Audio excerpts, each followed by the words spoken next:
কর্ম তোমার ভাল অছি তো তোমার ভাগ্য তোমার দাসী হয়েছি। উদ্দেশ্য তোমার ভাল অছি তো ঘরের মথুরা কাশি অছি।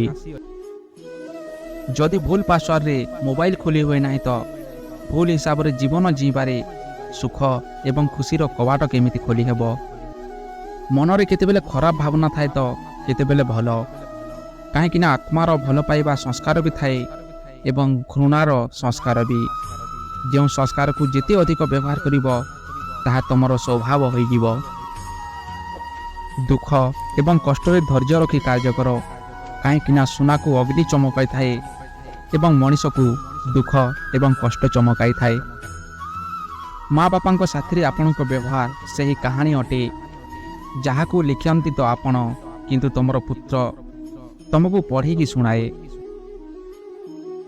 ଅନ୍ୟର ଜୀବନରେ କ'ଣ ହେଉଛି ଦେଖିବାରେ କିଛି ବି ଲାଭ ମିଳିବ ନାହିଁ।